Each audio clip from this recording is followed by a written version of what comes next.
Welcome to my channel, Afropean Monika. So today we have a guest, Hayford from Webnation Africa. Welcome. Thank you for having me. Guys, my name is Hayford. I'm a content creator. My YouTube channel is Webnation Africa, where I create content that changes the narrative of how people view Africa. I interview diasporans who relocated from the UK, US, other diasporan country, and currently living here on the continent. So if you want to check me out, it will be on the screen somewhere, Webnation Africa. For sure, it will be there. It will be there. Let me get to my questions, because we've been talking about so many interesting things that you don't want to talk about on camera, that I need to get to my questions right now. So Hayford is an expert when it comes to relocating to Africa, right? Can we say that? Okay, you can say no.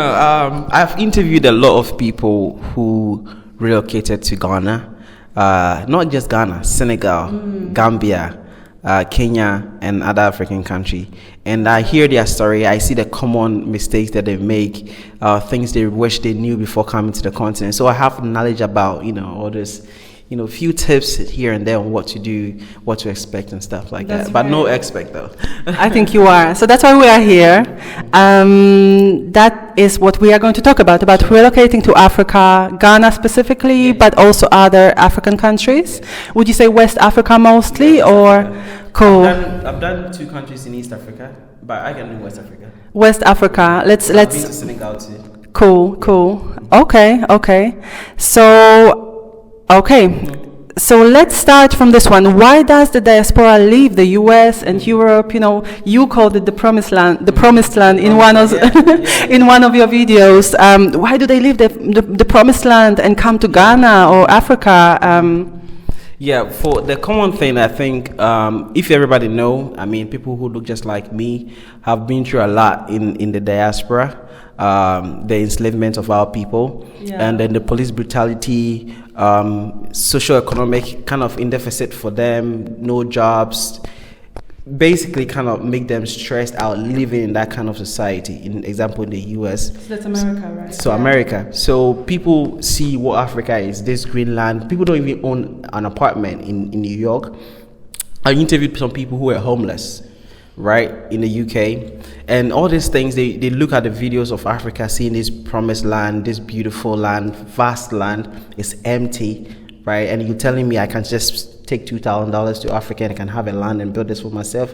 When they see that, they're like, okay, I want to have experience of that. I want to leave all this police brutality, because you don't know when someone is going to kill you in traffic, right? But let me be the devil's advocate, if you don't mind me interrupting a little bit. So I've never lived in America, right? So I don't know what it's like. Please, many of you watching are from America. Please comment. If you are a Black American man or woman, please let us know what it's like.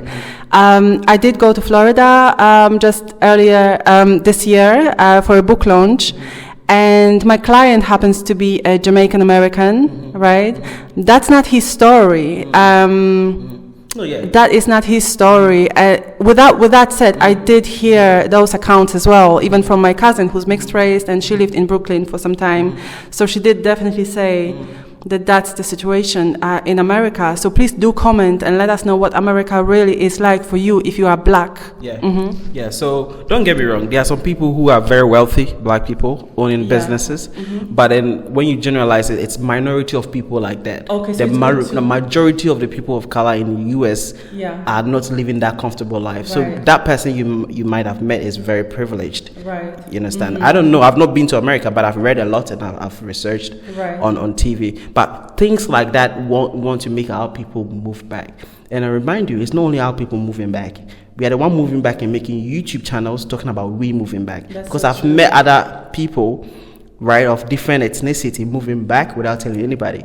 They own the most businesses here. You understand? So put that things aside, they find opportunities here. In Ghana, if you have $100,000 and you have a very good business strategy, you can build that into $1 million in a few number of years. Now, going to New York and trying to build something right now, you need a lot of money. So it kind of gives a very fresh start for people who don't have so much big capital. So they find it more promising to move to Ghana to start, something, from the ground up without having so much money. But how do you maintain? How do you make dollars, pounds, euros in Ghana? Is it even possible? Diasporans that I've met do have like a remote job.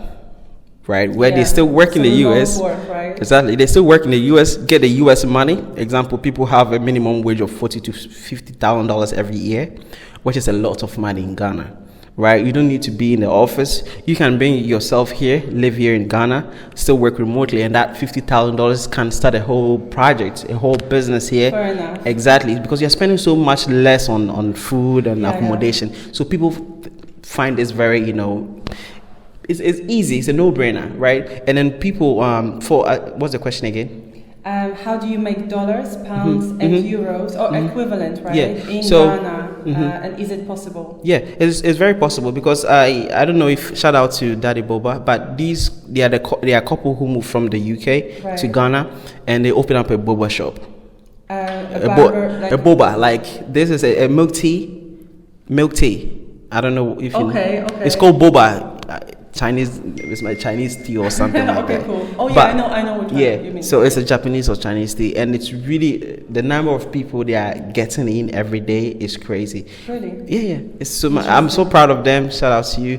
And if example, they are able to sustain this kind of business for 2 to 3 years, the amount of money and revenue that can be acquired from this. It's a hard work though. It's not easy. You might, they might have a soft landing or whatever that is, but ultimately, in 2 to 3 years, the number of money or revenue that they will be able to acquire will be very huge, and then you can see the money. Unlike Europe, you can still get the same amount of money, but taxes is 45%. Utilities, and you know what I'm saying? So it's like you work hard, obviously, but then the money is, you don't see anything. I know what you're saying. I'm just about to pay my tax right now. It's the end of the year, so I've just done my assessment. And I'm trying to figure out how to pay. Exactly. Because I've not saved for the taxes. That's my bad. You see? But so can you just come here and open a business just like that? Let's say you are not Ghanaian. You don't have a Ghanaian passport. If you're not a Ghanaian, but you are from a Ghanaian African descent, is that what you mean? Not necessarily. Like maybe you are American, Black American, without any ties to Africa. So we have to understand that year of return and we inviting people to come home, it's not just them coming and taking over things and building businesses and getting money and taking it out. Right. We want partnership. I want you to work with me. Right, so if you come alone, you need $100,000 minimum for investment to open your own business.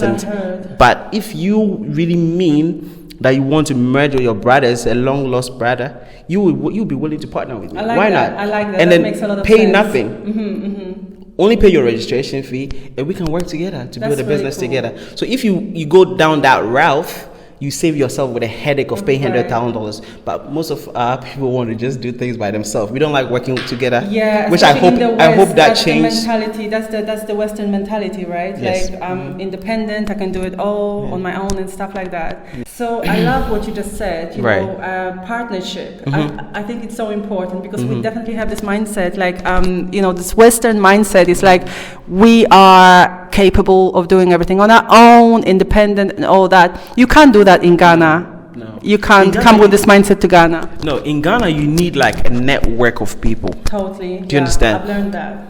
Who people say it's corruption, but you call it networking in the US and other places. Who plays a very bigger role in Ghana. Now, example, people moving back down here knows an old-time uncle. Right, a friend of a friend, they have a good time, maybe under some funeral, they meet each other, right? This person lives at, example, Airport Hills. Very nice location, lots of people.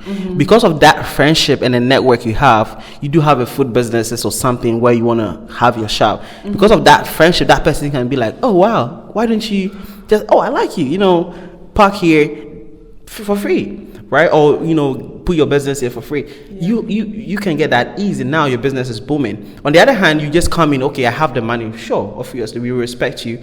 Now the same person, the same location, go there with your money, and then you would be scrutinized. You would have to pay tons and tons of money just to be able to have that access. Right. But then the same person is willing to give to somebody for free because of friendship or because of the network that they have. So it's absolutely important. I don't know if people realize that. But it takes them some time. This is powerful. This is so hot. Like, you guys listen, because this is exactly what happens here. Right. And knowing this can really save you a lot of money, a lot of trouble, isn't it? A lot of money and a lot of trouble. So what are the pitfalls of relocation to Ghana? I mean, I think you've just given us one thing. Don't come here with this independent Western mindset where you think you can do it all on your own. You will need the people who are here. You will need to network and partner with people. True. What are the other pitfalls? Most of our diasporan brothers, or even foreigners in general, come because of the media, what they've propaganded about what Africa is. You're looking at it, I'm going to save these people. Oh my God, right? That's so strong. Right. And then you forget that these people own the land. You see this hectares of land is owned by one old man with a very dirty shirt that you might not respect. You know what I'm saying? So if you're able to come down from your high horse and be able to speak with these people, you realize that they do have assets that you can bring your Western, ideology and how to build infrastructure and to partner with people like that to build something out of, rather than jumping to conclusion because he's living poorly from what. I have chills right now because this is so real and it's so disrespectful. Coming to a country thinking that you are the solution, right? Sometimes it's not their fault, don't get me wrong, because of what they've been seeing on TV, right? Feed this child, is hungry. So it begins to, sometimes don't get it wrong, the people are having a clean mind. It's based on what they've been fed. So you have to reprogram your mind, right? In order to be able to see the opportunities and the real truth of Africa and how you can work with these people to build something out. I think a guy, I don't know, Malvin, he came from the US. He's a software developer. He created a very nice app, but something went wrong. He was not able to do that. He moved into Ghana and we're able to find like an old man living in Adar somewhere where he was able to have a great conversation. This man owned an island. Now, when you see the man, you never think that he have an island. Now, they are able to talk business. Now, he is coming with an asset of knowledge and people, network of people in the US who want to have a nice home around this kind of neighborhood. He is just an old man on an island farming. So now they see how they can work together to make this a very beautiful place. Things like that is what we need. So sometimes we just need to you know what I'm saying? It's compromising, yes, but then you understand you're coming to a whole hemisphere, whole atmosphere. I don't think it's compromising. At least if it is, then it's in a good way, because at the end of the day, we need each other. And I think the problem with the West is that we think we don't need anybody, but we can do it all on our own. What I love about Africa is that there is this community aspect here. It can be toxic, but it can be beautiful. Yeah, it is. And it can be toxic when you are coming from an environment where that is told to you that is toxic. No, but I mean, like, getting too involved in people's business. That's what I mean. Like, because that's the other extreme. Yeah, your neighbors are going to know. Your neighbors know you more than you know yourself. You know, they know the time you leave home, the time you come back. If you wake up too late, they know. Oh, is she sick? This is the Ghana that you would see, or the Africa that you see. But it's a community. Yeah. It's a community. It kind of brings spirit. Because I used to live in China, and I never spoke to my neighbor for 1 year living in an apartment. She's right next door to me. I'm like, what world am I in? Why is she not talking to me? I'm like, I begin to ask 1,000 questions, but I realize that's not natural. That's not the kind of environment that I want to live in. I agree. So in Ghana, you get the opposite of that. Everybody cares about you. They know if you've eaten. They watch you. It's like, oh, you look a little bit thin. Oh, you sick. And they're always right. They're always right, by the way. Most of the old ladies. Yeah. No, I love that about Ghana. So how should one prepare before coming here? Because it's not. I don't think one should just pack their bags and just get on the plane and come. What do you think? Should they just do that? It depends on the person, to be honest. It depends on the person. Someone is an adventurous person. They believe at jump and go, learn how to fly later. Sure. So depending on the kind of person you are. If you're someone who wants to, have everything structured before moving, make sure to do that. If you want to have fun and adventure and then come test the waters, because I've met people who came with $2,000 and they made it. And they're making so much money. Have you met those who came with a lot of money and lost it all? Yes. So what does it So depend that's on? where the preparation is all. That's what you can be prepared all you want. Trust me. You can be prepared. I've met people who came with $1 million. And then they ended up buying land at vintage points, $100,000 land here, $200,000 land here, that property, and then the land, they realize it's in court. Like somebody else owns the land that they bought. So right. So then you do have all this amount of money stuck somewhere, and you're spending a lot of money on lawyers putting them on a retainer, so that can drain you. How do you avoid that? Well, specifically, because I did hear those stories, and that's something that's a warning that you are given a lot in Ghana. I think it's not just Ghana. Everywhere you need to do your due diligence before you invest into any kind of property. More so here, I feel, because it's not clear. Like I know sometimes people can buy a land that had been purchased by somebody else, and nobody knows that. So you do have to do more work here, I feel, compared to Europe, which is what I know. Yeah, I think our system is not so digitalized, so everything was just reported paper-wise. So before you cross-check if a land is, it would take a very long time. But now we begin to make everything digital. So when you go to this institution, they can check to see if someone already owned the title. So make sure you go through this, right part. I think there's a website. I'm not sure. I'll send to you later. You can put it on the screen where people can go to, get help with this. Even JIPC. It's a government body that helps with all these things. You're moving back from the UK, US, you want to build a business here. You need people on ground to be able to tell you, go down this path, go to this place to check for that document. JIPC can be of a great help to you as well. Okay. Yeah. So we spoke about the pitfalls a little bit. Just, double check, have a local partner you can trust, right? Yeah. Those are some of the things that can help you prepare or make it in Ghana. Let's talk about women in business and the patriarchy, because Ghana is a very, Ghanaian society is a I hate that word. I don't even know what Help it means. me. Patriarchy. Okay, so, the men are on top kind of thing, and the women are, to subordinates and not as respected, I guess. I don't know if there is a positive aspect of patriarchy. So you are looking there at can be a Google from the West. Let's find the definition. A system of society or government in which men hold the power and women are largely excluded from it. Okay. That's the... Which demographic or class of people are you referring to as the patriarchy? Well, I don't know. You tell me, because I see he's trying to catch me.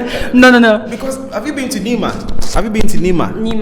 No, I haven't. I've been to Kaswa. Kaswa, I've heard of it, but I've not been. Okay. Have you been to Konongo? Konongo, no, I haven't. Please go. Okay. Please go to these places. You realize that the men are the ones carrying the heavy things in the market, doing all the crazy thing. They barely have any money. Okay, let's talk about Accra. Let's talk about someone like me coming. So, for instance, initially when I came here, I was married.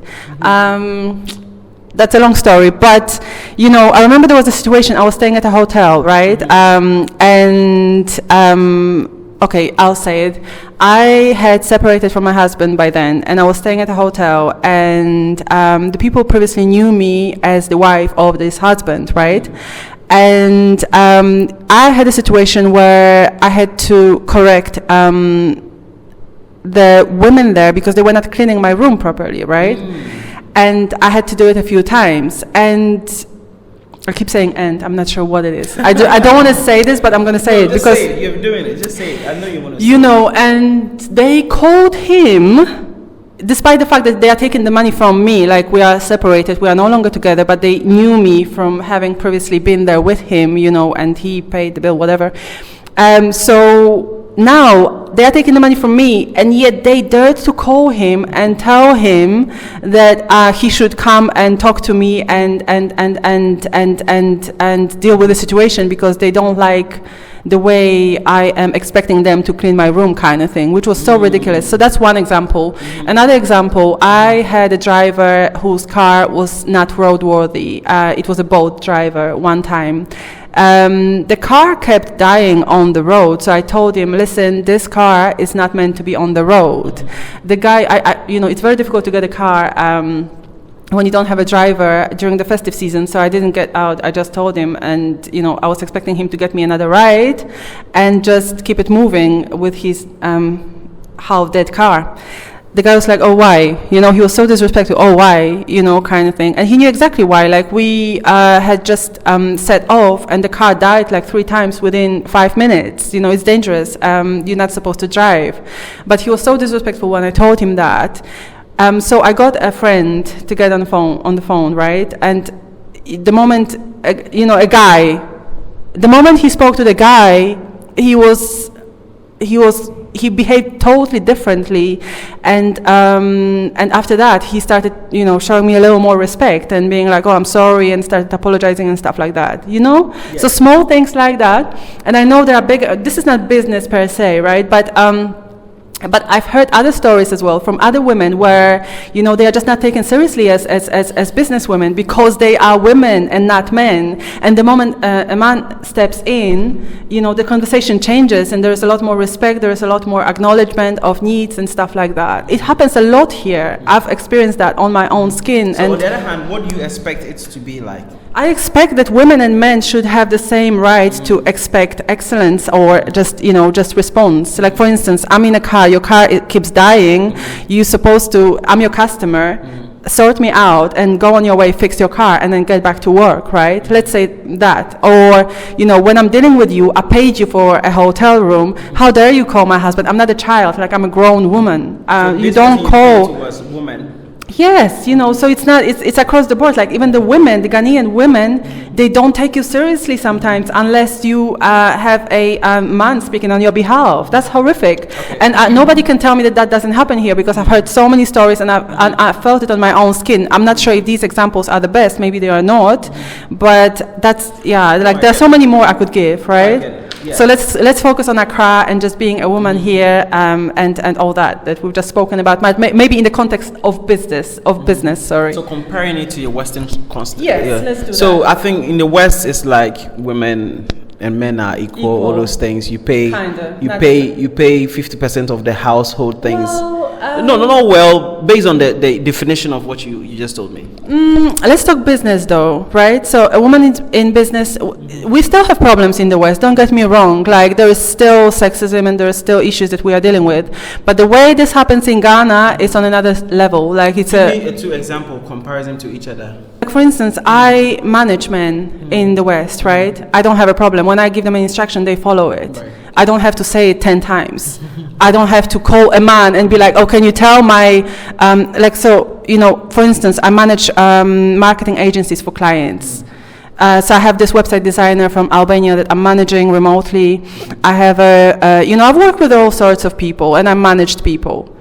If I say this is how we're going to do it, this is how we're going to do it. There is no questioning. There may be a conversation, but it's very respectful. There is no, I don't need to get you know what I mean? Like I don't need to get a middleman to speak on my behalf just because I'm not a man and I don't have the male genitalia. It's like, that's... Yeah.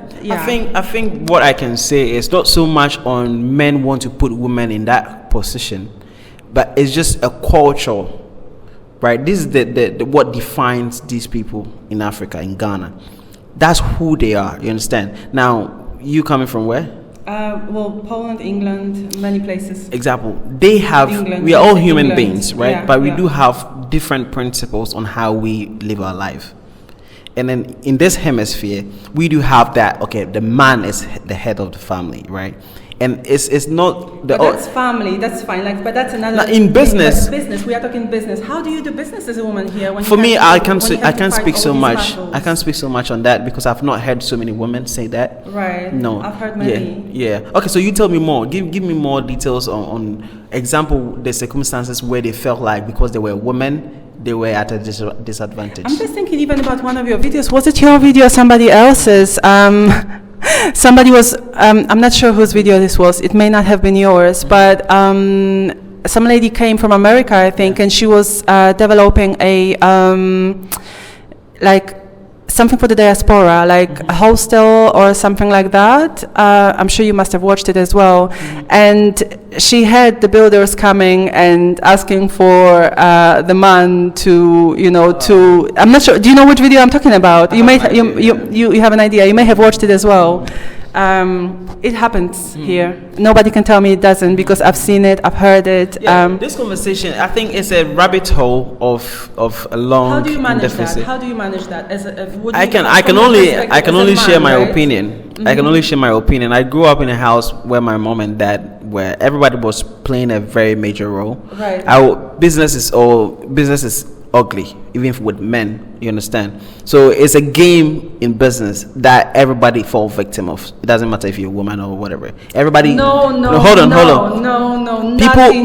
People would flex their power, even if a man to man, they would flex their power on you to get that leverage. So if you become a woman, it becomes like, oh, because I'm a woman. But in most cases, obviously, we have that patriarchy system where women are like the behind quiet. This is real. Like, no, I know, but most of the cases put a man in the same situation, narrate the whole story and put a man in it and see if that defines it. Changes. It definitely changes. You know what I'm saying? Things. So it's just the nature of business doing. But let me give you an example where it's not really me doing business with anyone in Ghana, but me just discussing business and stuff like that with the men here. So for instance, I told you this year I went to Florida for a book launch, right? It was a business trip, and I was talking about it to a man here in Ghana, to two men actually, and they had this funny smirk on their faces, like what kind of business type of thing, like that's what they were thinking.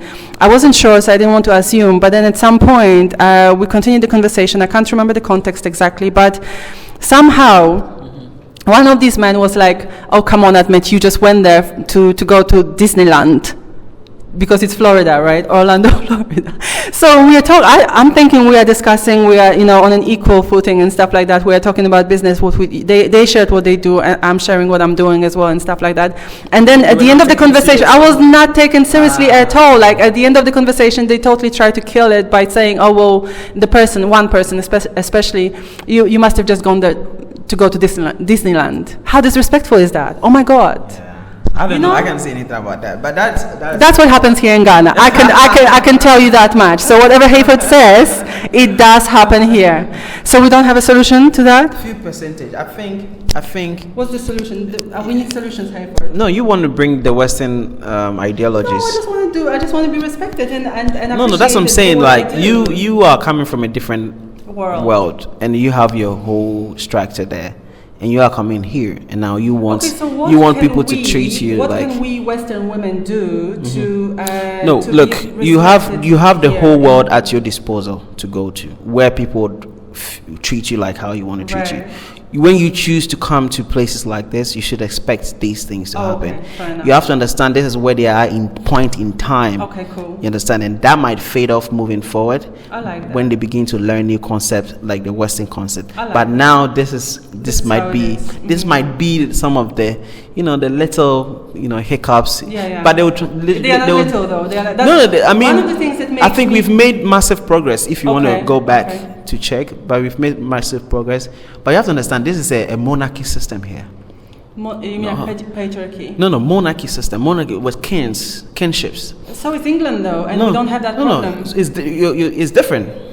Oh, like chieftaincies and all that. It's different. Our monarchy system is different. The same name monarchy doesn't mean it's the same. Right. It's different where our kings have multiple wives.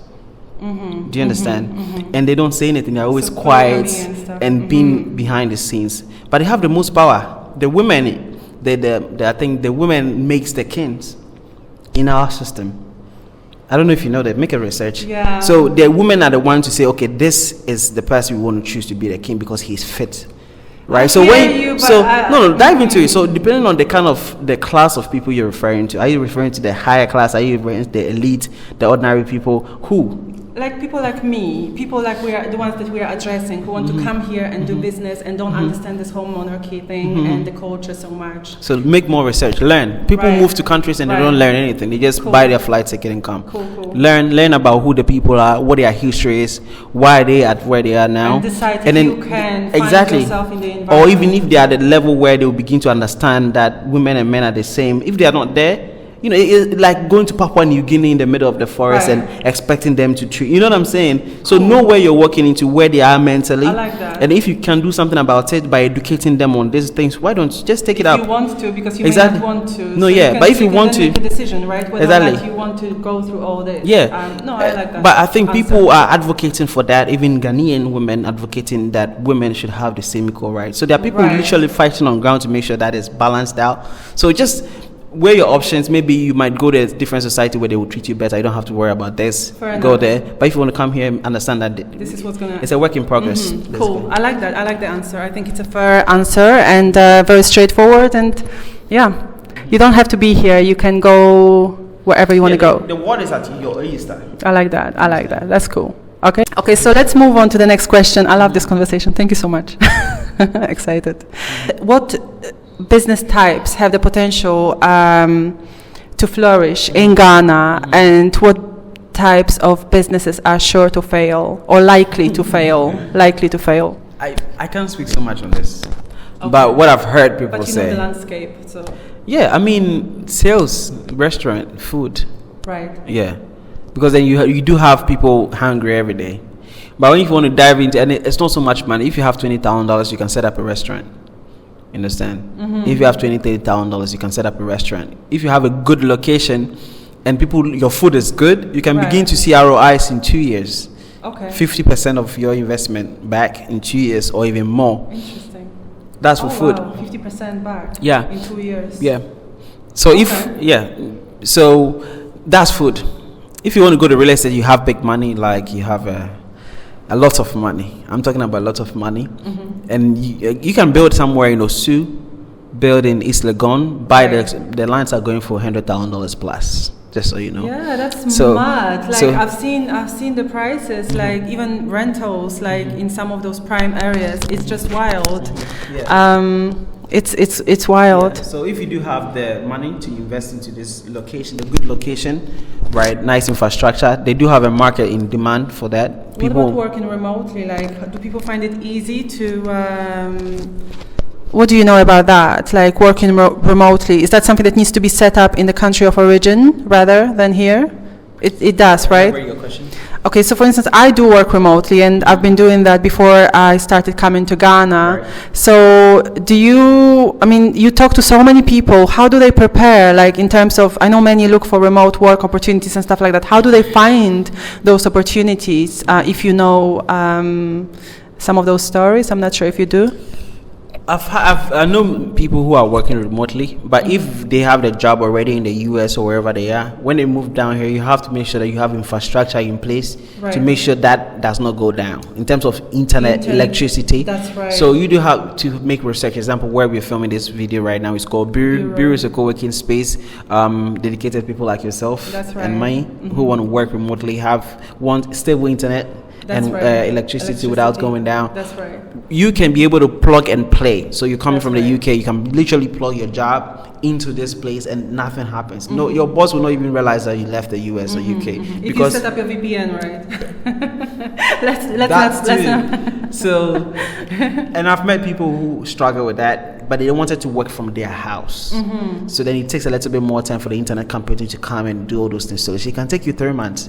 But if you don't want to just, work. I have to say, like where I'm staying, I'm good with just using mobile data and my hotspot. I'm like the internet is really, really good. Great, yeah. At the moment, I'm staying around Dansoman. And before I was staying at Achimota, and it was okay as well. Right now, not so much. So I did actually do a video about that. So I'm going to redirect you to that. But that's important. Like electricity. I wanted to say gas, but no. I'm still my mind is still in London. So electricity and the internet connection, right? And you're good to go. Again, Bureau is an option. It's based in Osu. You can connect with amazing people. This is where we met pretty much in the area. So there are options. Absolutely. Okay. So are there businesses that are sure to fail in Ghana? Every business is a risk taken. For sure. You just have to take the business that is very calculated risk that you have the power to minimize in case it goes wrong. You understand? To fail, what business?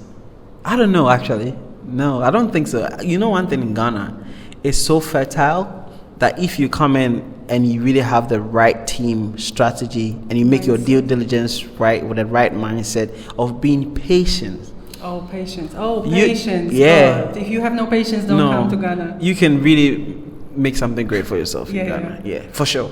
Let's talk about patience, because that's another thing that is just, Ghanaians understand time very differently than us in the West. Do you want to talk about that? Because if I do, it might be very harsh. But well, you have to be used to setting an appointment with your employees, and you going to wait for your employees to arrive. I think, even though they want the money, they want to be comfortable. Yeah. So, in the West, we do have the mindset of 6 is 6, go, go, go, go, go, go, go. You don't stop, right? And then that brings anxiety, depression. True. Mm-hmm. You feel like that. But down here is like, I get there when I get there, and then allow it to happen naturally. So you can help yourself by So example, I know. So if you have a meeting with someone in Ghana, this is a cheat code, and the meeting is 6. You come around 8. They'll come around 8. So you cannot say 6. You should say something like 4.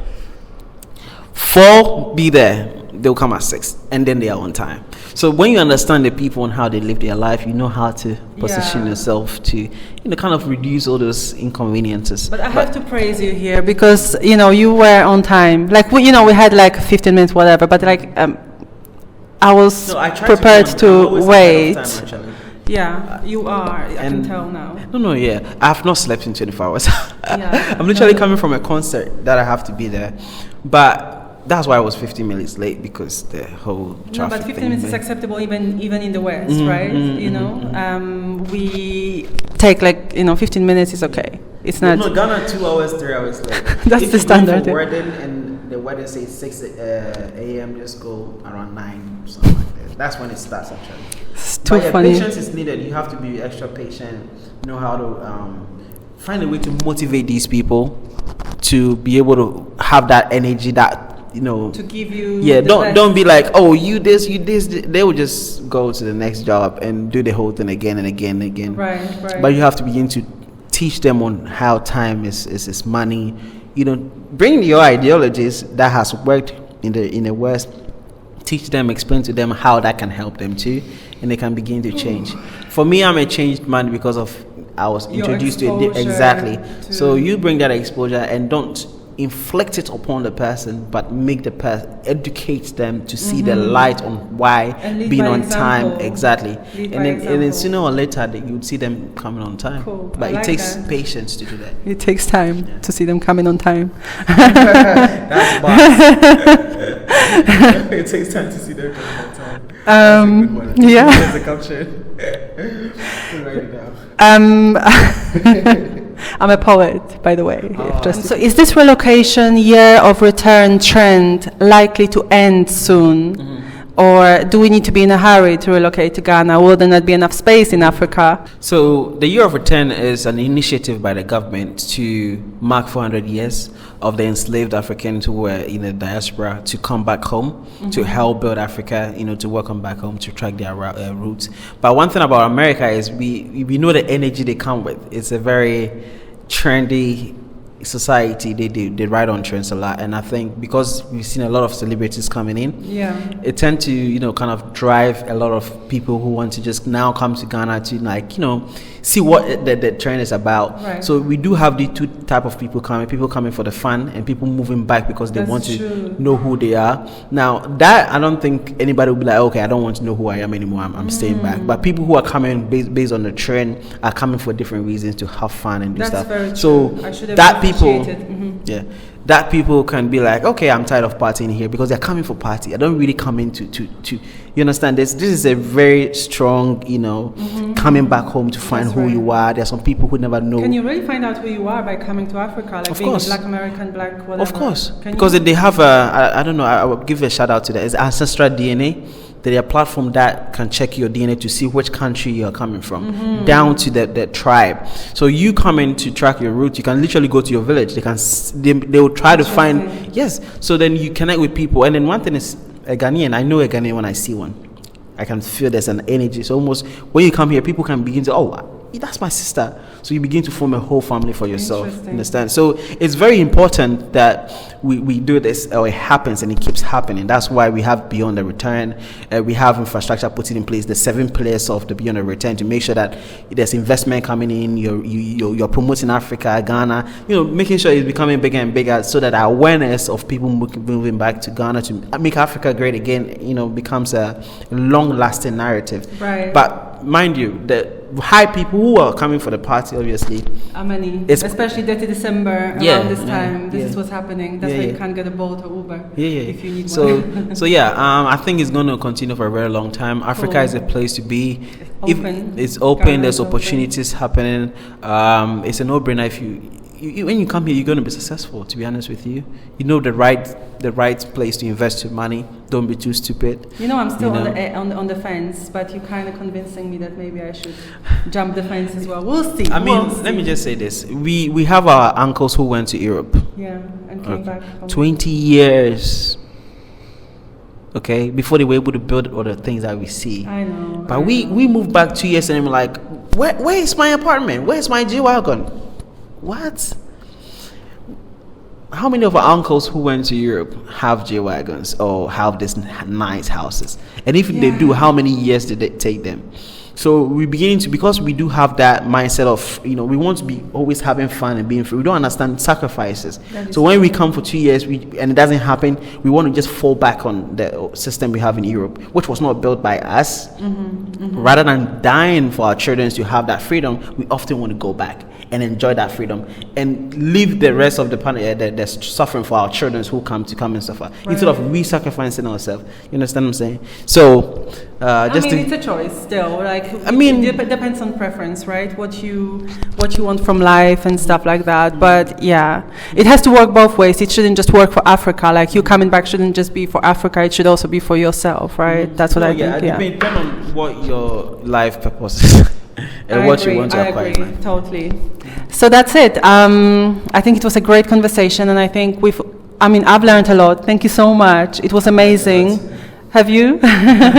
What did you learn? Tell me. I was the one speaking, so No, from yourself.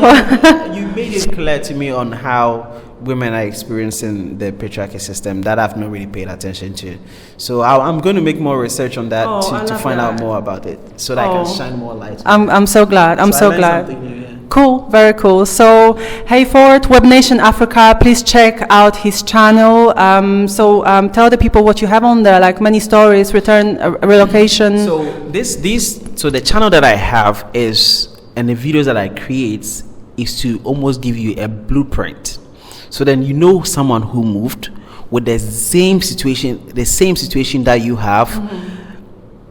Everything. So it's almost like you're looking at yourself but in a different body where they made mistakes, right, that they regret, the things that they wish they knew. So they are telling everything on the channel so that you don't have to go through that. So you kind of become more prepared. So go to that channel, listen to these stories, see what the mistake the people did, what not to do, and just pick some substance out of it and prepare yourself. So it's a great value for you.